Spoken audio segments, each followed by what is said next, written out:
chip off the old block.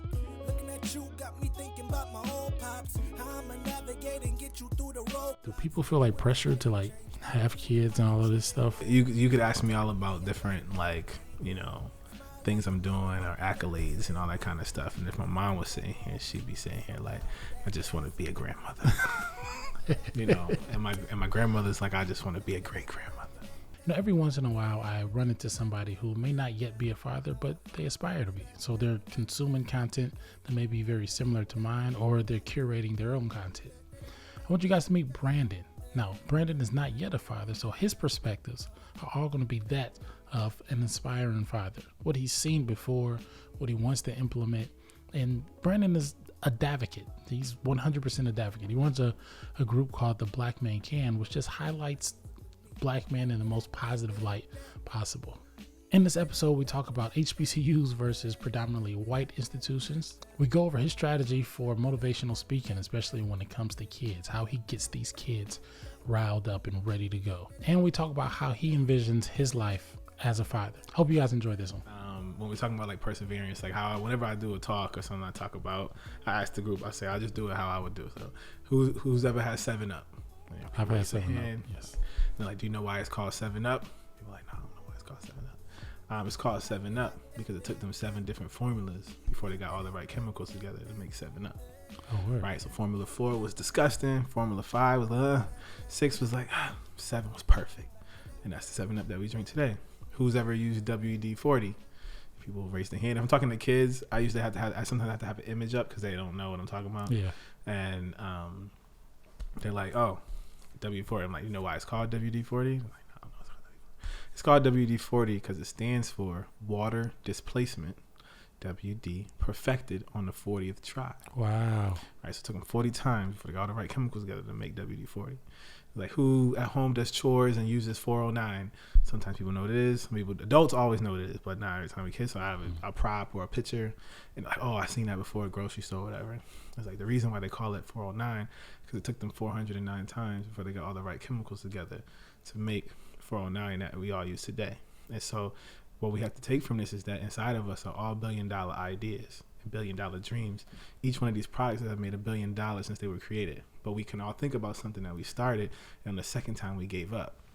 But if we have persistence, because it might take 7 times, it might take 40 times, and it might just take 409 times. But if you're consistent and you're persistent, your dreams can become a reality. Wow, that's dope. You know, so like I'll do that, you know what I mean? But I want to just sit and just be talking like into the camera and just giving that message as like I'm like I was doing an interview, and then people would just watch and be like, yo, that's real. Like I don't want to do it where I'm like talking at people, but you just listen to me talk as opposed to me like giving this motivational speech. So I want to do it like in that format. Yeah, just like a more casual way type stuff. So how's usually the response like from the kids, especially They're when like, you say something like that? And I like with kids, I might say like, you know, like I might relate to growing up in the same environment, but I'll just be like, how they relate to is like everybody in the room, and I'm like, everybody in the room, give me an example. I might go around, give me an example of something that you on the second time you did something, and the second time you had to do it, you was like, yo, I don't want to do this no more. Boom, get those examples, and then I'll go into it, right? So I already set the tone for you thinking like about something you started and you didn't. It didn't manifest itself, you know, or like going to college or whatever it is. And then I correlate that back to like hard work. You know, I meet a lot of students I never met a student who didn't want to be successful, but I definitely have met a student who didn't want to put the work in to be successful. Right. Yeah. Which one are you, you know? So, yeah. So then are these kids that are like, what are they, like 10, 12? Is it a specific I've done, you know, middle school, high school, college, adults. I've done with my children's book now. I do little kids too. So actually, it's in the car. I'm going to bring it in. So I feel like if you like the examples that you gave, do you have to scale those back if you talk to like somebody that's like 8 years old, like an audience that's like 8 versus an audience that's no, because they get the idea once you correlate it to like the idea of starting something and then you thought it was too hard, so you stop. Even at 8, you can think of something like, oh, I tried to do this thing, but I didn't really do so well at it, so I didn't want to do it, or I already considered myself not to be good at it.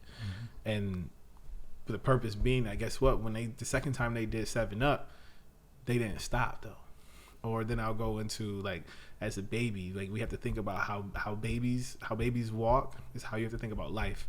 When a baby falls, it doesn't stop. It doesn't say like, oh shoot, I don't want to do this no more. It's too hard. It doesn't know that it can't. It doesn't know it can't, and this is too hard for me to do or whatnot. Just keep trying to get up, keep walking. And if we had that same type of mentality as adults, we go really far. Yeah. What about people that? How do you know when to like hang it up though? So let's say 7-Up got to trial 14. What do you think that line is between them just being like a fool and need to just hang it up versus keep trying? That's a good question. I think the idea, I don't think it's about hanging it up. I think it's looking at what you're doing and thinking about what's the pivot, right? So I have a friend, he has a company, and so because of what he told me, I don't want to say exactly what he's doing, you know what I mean? But like he's had a company, the company has made 6 figures in revenue, right? But he wants to get to 7 figures.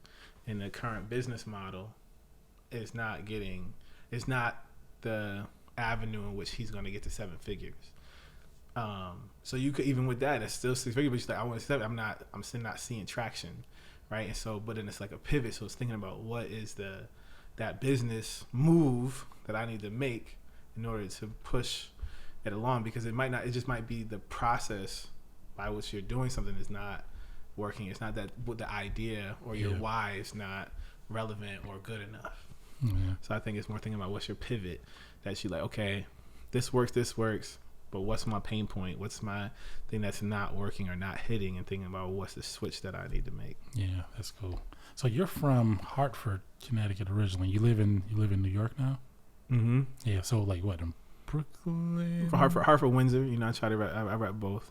Oh, you're from Hartford, Windsor. And then I live in the Bronx, Yankee Stadium, 163rd and Morris. So that's where I stay right now. Yeah. So your organization that you have is called TheBlackManCan, right? So, and you started that in college, or you started that right when you graduated from? So it started as a blog. So that happened in 2010. I graduated college in 2009. I think there was multiple things in college and then a few things afterwards that were a catalyst for the creation of TheBlackManCan, which was launched in April of 2010. Yeah. So like walk us through how that whole thing kind of got started. Well, it starts with, I don't even know the story all the way. Yeah. So it starts with going to Morehouse, and with my peers at Morehouse, seeing like everybody's stories, right? And like Morehouse is a microcosm of Black men in America, right? So like we got dudes from the hood and went to urban high schools. Then you got dudes who went to private school and their parents are millionaires, right? And like hearing everybody's stories and dreams and goals, I was like, wow, like these are things that other people need to hear, stories that the world needs to hear, as well as like young men. And so there's that. They're starting a mentoring program at Charles R. Drew Charter School on the east side of Atlanta, and working with the young men at Charles R. Drew Charter School and seeing that they needed to see positive images of themselves. I guess it really ties back to M.K. Asante is one of my favorite scholars. And he says, once you make an observation, you have an obligation. And so those were 2 observations that I made. Another observation I made is when I had graduated and I was running a mentoring program at the Fessenden School, which is a junior boarding school in West Newton, Massachusetts. And I was working with the boys of color at the school. So these through all of this, I made observations that boys and men of color need to see positive images of themselves and need to have their stories told. And therefore, I had to create it. And then in April of 2010, we had TheBlackManCan.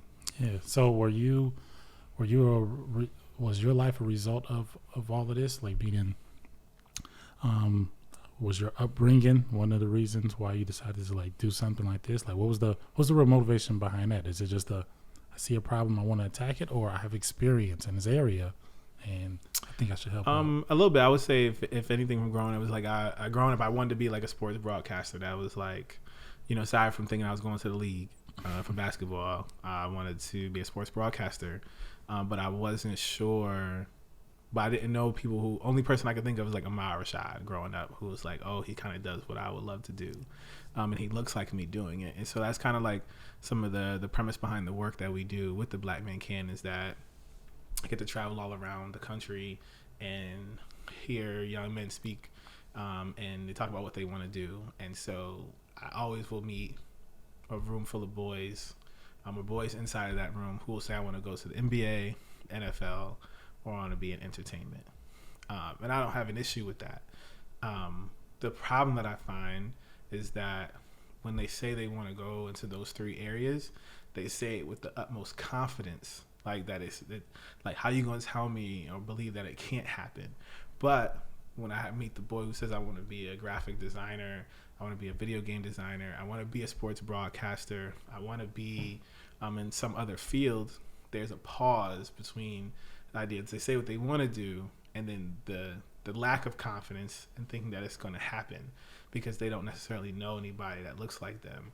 So I would say, in terms of like the Black Man Can, that's probably a little bit more of my personal experience, is like, oh, we need to create this platform so that boys and men of color have a place to go to be like, if I want to do this, here's a place I can go to find or see men that look like me that are doing it. Mm-hmm. So do you see more people in the organization, more of the students, are they more on the creative side, you think, or are they more of like I want to do business, be a engineer? It's the whole nine. I think in middle school and high school, you just have an idea of things. What I talk to a lot of the boys about is there's what you think you want to do just based off maybe interest, but really thinking about like what you're good at.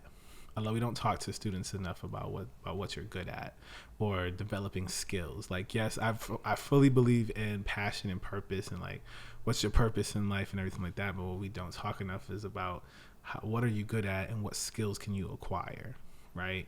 Because when the light bulb comes on about what you're passionate about or what your purpose is, if you have skills and you have things that you're good at, you'll be able to align into that passion and purpose. Mm-hmm. And so with the work that we're doing, we're really helping young men see what they're good at, and also just believing in themselves overall. Is that like by just introducing them to like a lot of things, or like how do you? Because I think like even as like an adult, if you have somebody and you say, hey, what's your skills or what's your talent? Even as an adult, a lot of people are going to say, I don't think I have any. I just work a regular job.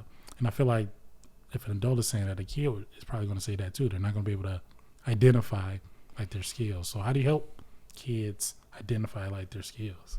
You help them identify their skills by placing them in opportunities for them to identify those skills, right? So like in different workshops where they're going to get a chance to do writing, they're going to get a chance to express themselves, and from there they're able to build their self-awareness around the things that they are good at or not good at, or areas that they can improve upon. Yeah, right.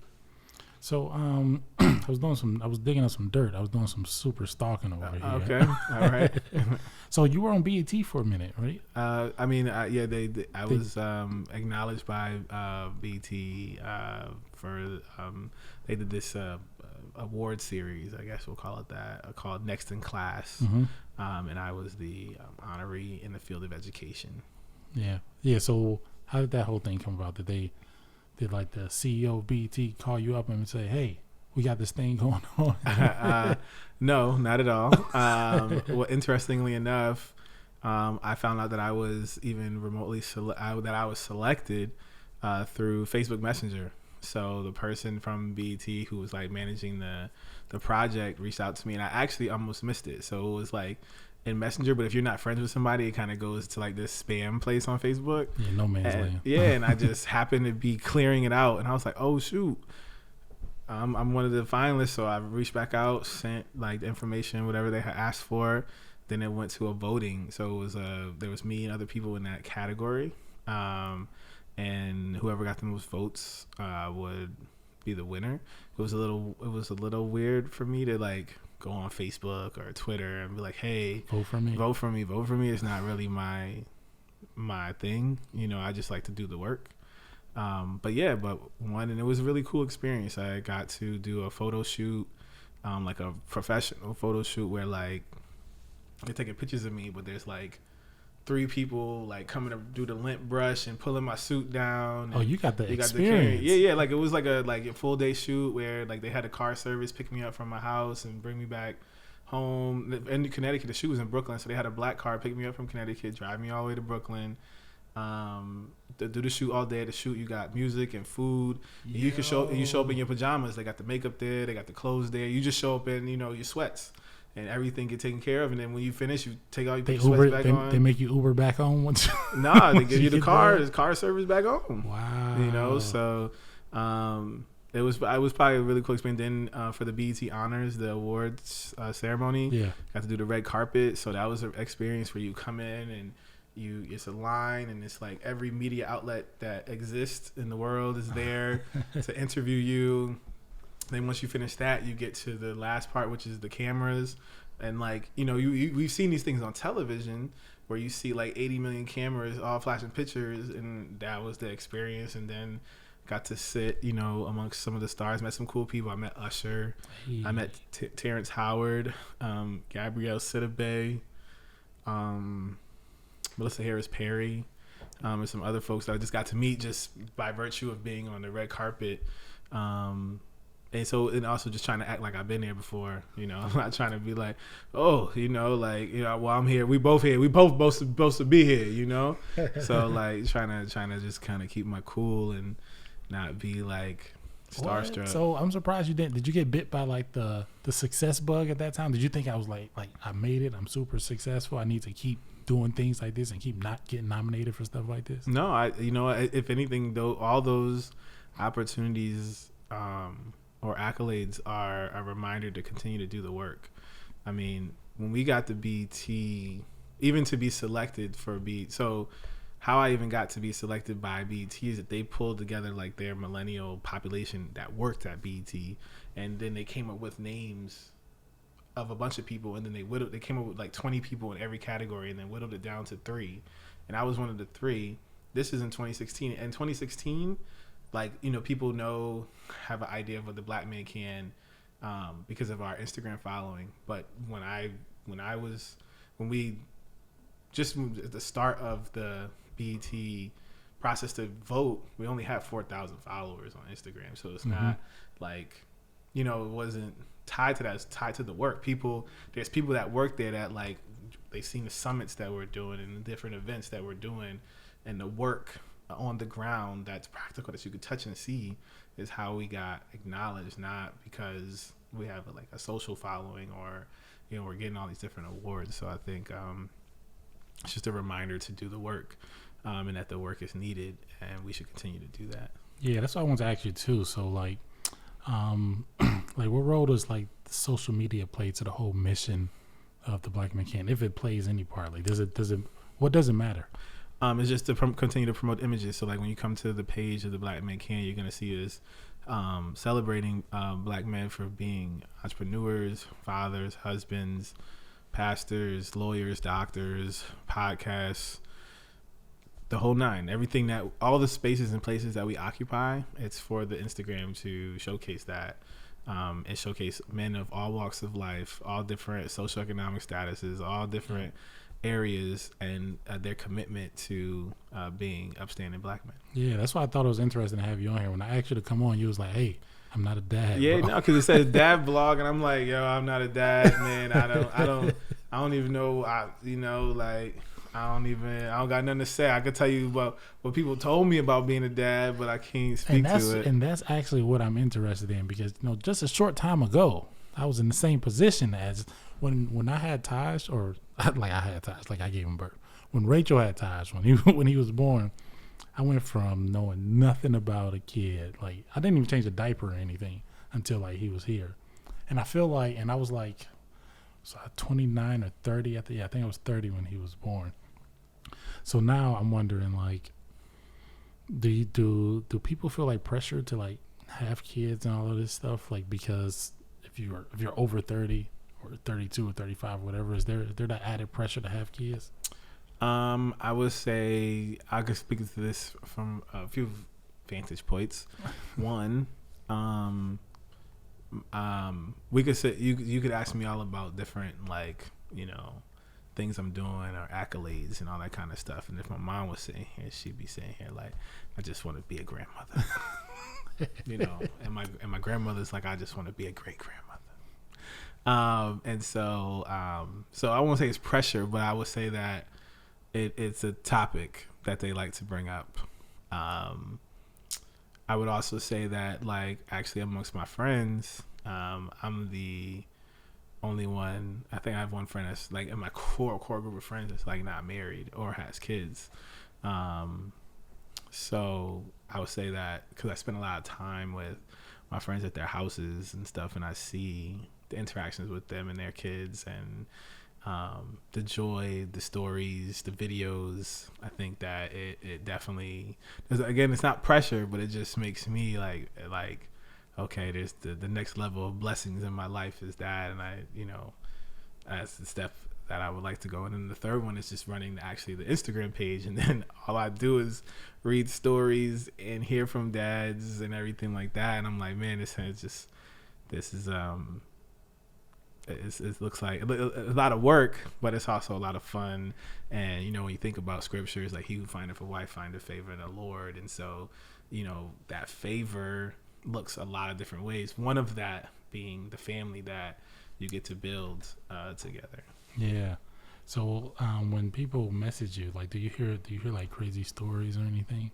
I don't know if I hear crazy stories. I think, like, I love that it's a space on the internet that men feel comfortable sharing their stories, and sharing their proposals. Like, I would say maybe we're the only page on Instagram that has men submit their proposals. Oh, right? If you think about that, right? Like, I could be wrong, but I would say, like, when I look at other pages, it's not about the celebration of the man for proposing. It's about the woman.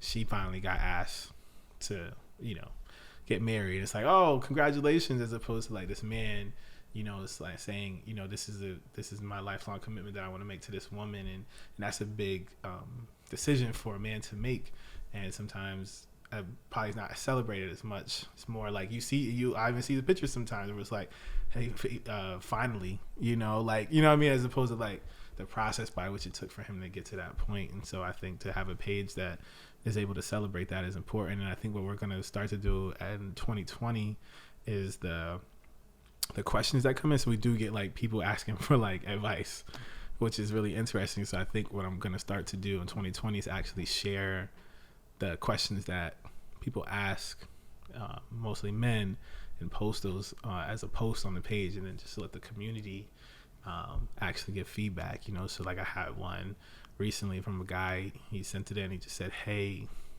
I'm about to be a dad in like 3 months, and I don't have like a great group of friends that I could go to talk about this. I'm the first one that's having kids. So, you know, is there any advice that you could provide me? And I know that if I were to screenshot that and then post it on the page, men and women, but I know men would resonate, and they'd be like, yo, start typing away.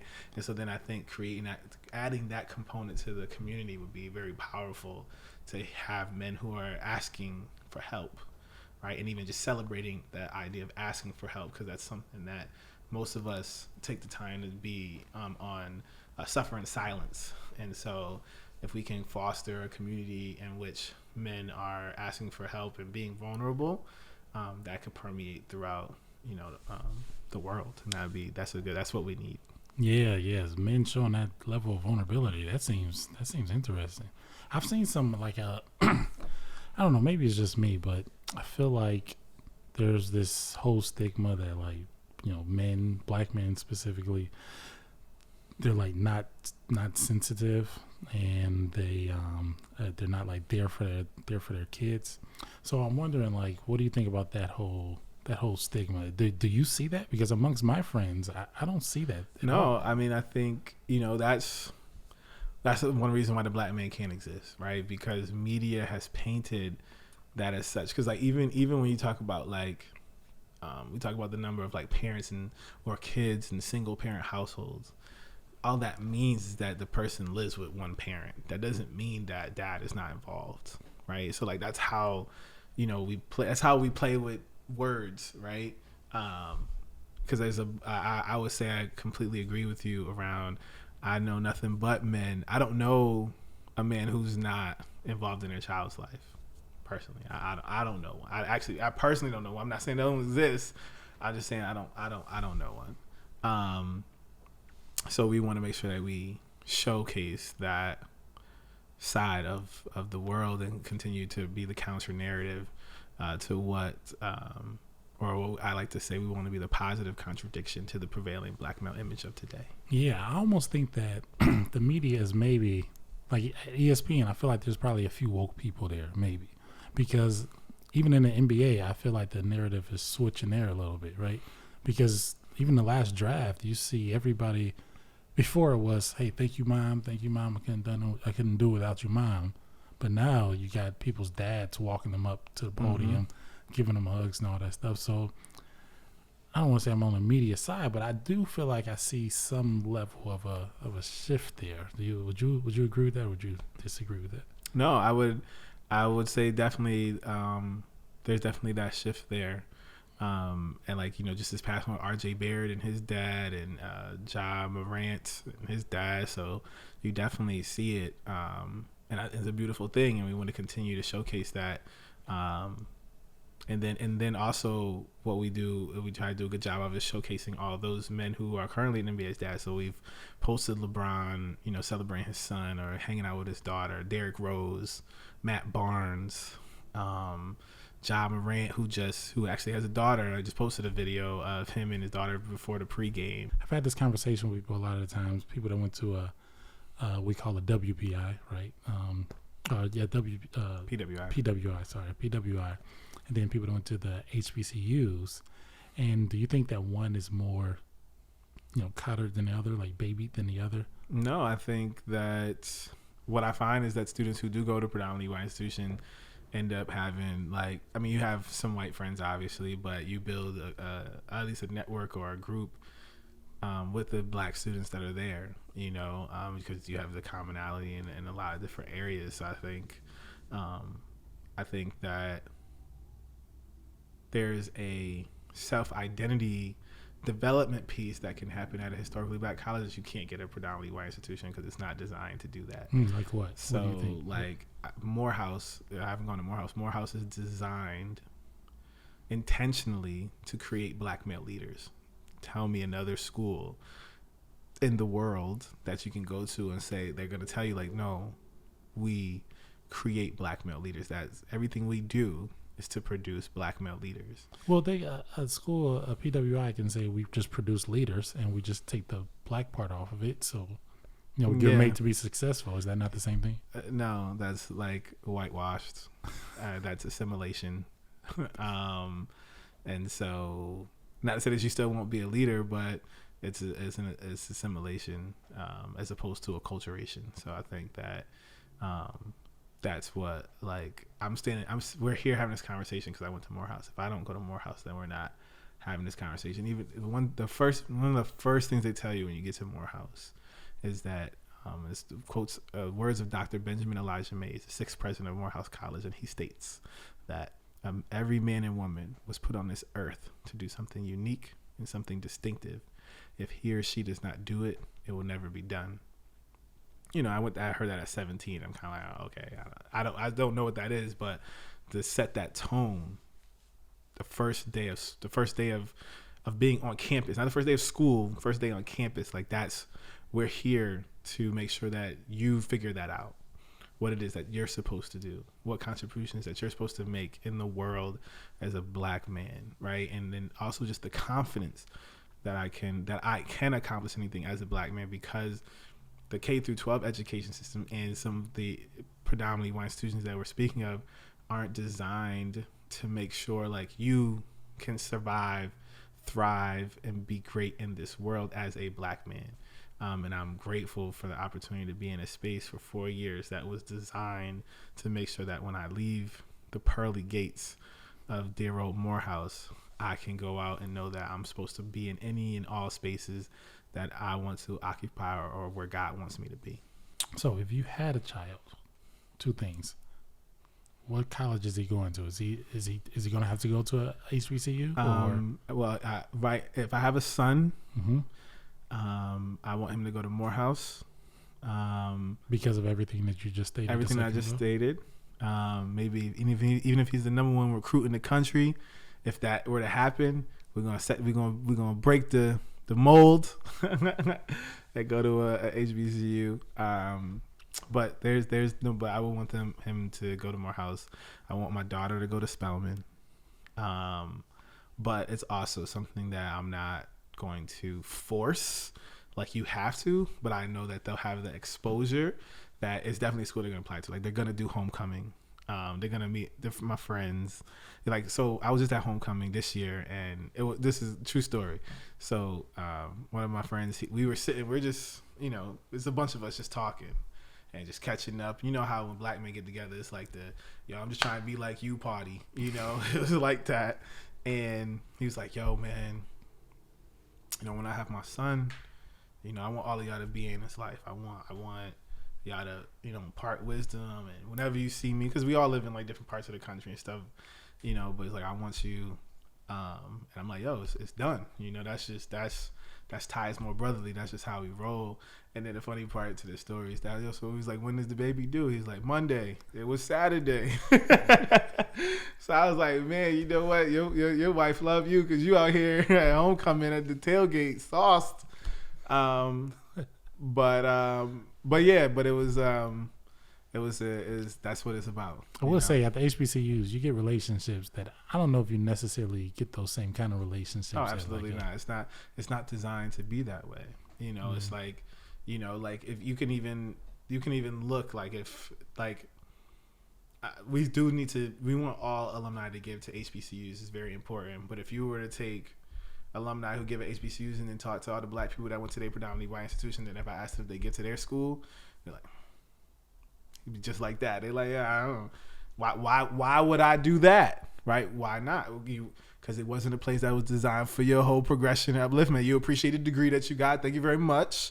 But it didn't necessarily, if and then a lot of times the reason why they didn't go to HBCUs simply because this predominantly white institution just had more money to give them for financial aid, scholarships, and whatnot. If we give back, and we just had Congress put a block on funding for HBCUs. So like that's gonna deter. Like, shoot, like I got into this school, they giving me the full ride. Like, college costs a lot of money, so you gotta do what you gotta. I understand that issue there. So yeah, so the resources is that's the big difference between the PWIs and the HBCUs. Especially at private ones, right? So like if it's a public HBCU, it's not necessarily as much of an issue because it's a publicly funded institution, so you just really want to build up the endowment and some other pieces as well, but like definitely the private ones. Yeah, so that's why I'm thinking, like, I mean, number one recruits, like what I don't even know what the whole advantage is. So I would say that it would be extremely hard for any school to do that in football because the amount of players you need, like you got to get the quarterback, you need the DN, you need a line, you need so many it would be much harder to build the Division I football program for like FAMU and all those schools. I think it was just much more challenging, but it's not as hard for basketball. Like you can go get 3 top 100 players to go play at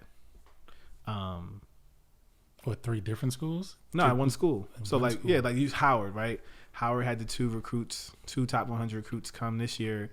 Like they get those 2 recruits. Those were like official visits, right? Those were. They probably will. They would probably win the MEAC conference, make the tournament, and then they have a really great non-conference schedule as it is because they all playing games to get paid to play, Power 5 schools. So you would have actually a great non-conference schedule. Then you walk through and then you make the NCAA tournament. The question that I always ask around this whole concept of, with players going, because I think it would be great. And like I said, it would be quicker. It's easier to build a powerhouse Division I basketball program than it is football, just because of the sheer amount of players that you need. But one question that I've never seen people really ask or have a conversation around is that when it came to all the conference realignment, Why was no HBCU asked to join? Right, so we have Power 5, right? So we have ACC, SEC, Big 12. They are HBCUs in Big 12 country, Big 10 country, more, not as much Big 10, but more so Big 12, SEC, ACC, right? And they had all this conference realignment. How come no HBCU was a part of that conversation of them joining? Because once you join, the SEC has a $30 million, each school gets $30 million a year to be a part of the SEC because of the TV contract. What happens if FAMU was a part of the SEC? That $30 million goes back in, plus alumni donations and all that kind of stuff. And then that's a place you go on your official visit and they build up the program. And then you get to choose between, as a black recruit, you look at, you can have something similar to what you might have in terms of facilities and everything, like at Alabama or FAMU. I guarantee you they're going to choose FAMU. Like, no, I want to be with my peoples. Yeah. I promise you what happened, but nobody ever had a conversation around, when I hear stuff around why weren't HBCUs, why didn't any HBCU get a call around conference realignment and one of them joining one of the Power 5 conferences? Oh, that's a good question. It's one of the things, it's never really discussed. Like, why not? You know, like, because what happens if one had joined and then where could that school potentially be right now? I wanted to ask about your unborn, non-existent son at the moment, or daughter. Yes. So with all the information that you got here, right, and you have a lot of experience working with like the kids, the older kids, teenagers and stuff, what's something that you would you like to like communicate to them? What's something that you want to make sure that you do based on the things that you've experienced? This world is yours for the taking. I want you to pursue excellence with impeccable effort. I would tell both of them that they can be vulnerable, that it's okay to ask for help. Dad will always be there for you. Dad is already thinking about you. He's already got savings and whole life policy and 403B inheritance for you for when you become an adult. But ultimately, just that I love you, that I'm there for you, that you can be anything that you want to be. And Dad's always going to make sure that you know that and see that, so that you never have to wonder or question about your place, about what you can do, because I want you to be great.